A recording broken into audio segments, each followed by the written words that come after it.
A little bit of update for you with regards to CNN. Yes. Let's go ahead and throw this tear sheet up on the screen. So you will recall Stephen Hayes and Jonah Goldberg quit from Fox and put on a statement, and they were upset specifically about Tucker Carlson's false flag documentary thing about January 6th. Hayes landed on his feet at NBC, and now Jonah has also landed on his feet over at CNN as a contributor. Sagar, why don't you run down some of Jonah Goldberg's past hits here? I've got a few of them. During the Iraq War, he argued in favor of it, saying, every 10 years or so, the United States needs to pick up some crappy little country and throw it against the wall just to show the world we mean business. He defended colonialism in places like Africa as more beneficial than it's generally given credit for.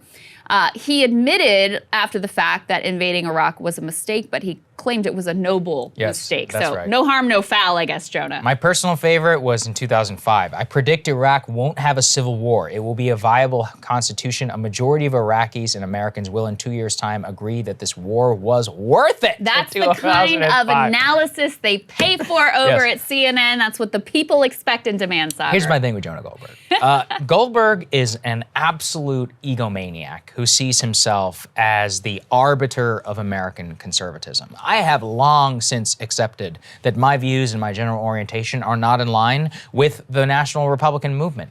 That's fine. I'm doing my own thing over on the show with you, Krystal. But Goldberg and Hayes like to portray themselves and say, no, our elitist position, both upon trade, he has a much more libertarian attitude whenever it comes to economics, and neoconservative disposition whenever it comes to foreign policy. That is the true and tried Republican position. He's like the worst of the Republican Party. Just because we used to work at National Review for 25 years, okay, cool. I mean, I don't know why exactly that entitles you to do anything.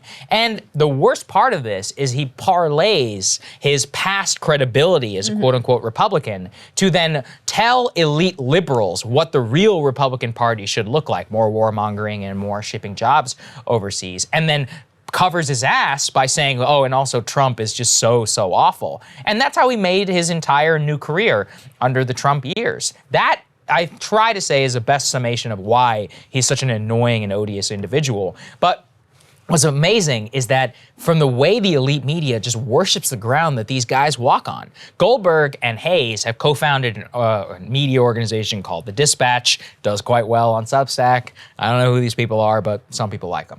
Okay, that's fine. But what they try to do there is both, be the arbiters of what real conservatism, TM really is, but also they take up perches in elite media and criticize, Fox News. That's fine. Criticize Fox News here all the time. But then you go and work for CNN and for MSNBC, and it's just amazing about whose sins are forgiven or not. Let's not forget, Stephen Hayes also just recently took up perch over at NBC News, put that up there on the screen. They're so happy to have him a contributor and a political analyst. A guy who literally wrote a book about the, quote, connection between bin Laden and Saddam Hussein. And a hagiography of Dick Cheney, by the way, for good measure. And look, some sins are not forgivable, in my opinion. Iraq is one of them. If you are tainted by that, get out. I never want to hear a word you say unless you're groveling to the American people with apologies for what you have wrought, both upon them and upon us. And they refuse to do so. That's fine, because they said something bad about Trump. It was a noble mistake, Saagar. Yeah, of course it was. According to Goldberg. The noble mistake we ever made is taking this guy seriously. But what's especially galling is that Goldberg and Hayes, when they left Fox News as analysts over Tucker Carlson, here's what they said. Let's put it up there. Quote, "We are not looking to occupy the permanent anti-Fox seats at CNN or MSNBC. But we thought it worth discussing our decision and the factors that led to." Literally get hired by those two That outlets. was in November, whenever they resigned because Tucker had a document. Now look, Tucker's documentary included the words false flag about January 6th. I don't think that that's correct. But the documentary was directionally a lot more true than anything you're going to hear on CNN or MSNBC in terms of Fed involvement on January 6th. And this is not to absolve the riot of January 6th. The documentary, so I'm not going to say whether it is more directionally true or not. But I will say that it is very telling who is allowed in polite society and who is not. I mean, tell me what's more odious. Like, obviously, this whole cancellation campaign against Rogan for things that he said in the past. Where's the cancellation campaign about the people who dragged us into war and lied about it and continued to facilitate those lies for years and years and years to the massive cost of lives and treasure and, disrupting the entire Middle East and making us all less safe and helping to fuel terrorism? Where's the concern about that? And it also is interesting. I'm about to talk a lot more about CNN in my monologue. They have signaled that they're trying to rethink, they want a hard news approach, whatever. They're clearly, with this hire, just setting themselves up for the next Trump administration. Yeah, they're waiting. They're getting their pieces into place. Right. And it's incredibly pernicious the way that liberals have made common cause with people like this for the sole reason that they share distrust of Trump.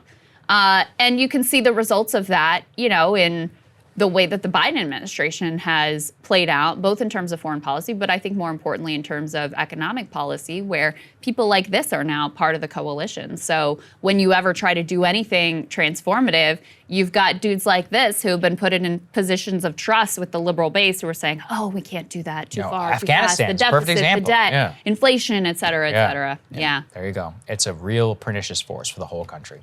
Hey guys, thanks so much for watching. That's right. Just as a reminder, you can become a premium subscriber today. Watch the full show completely uncut, our reactions to each other's monologues. You get to listen to it. You get to ask us questions, all that good stuff. Link is right there in the description or at breakingpoints.com. Best of all, great way to say screw you to the mainstream media.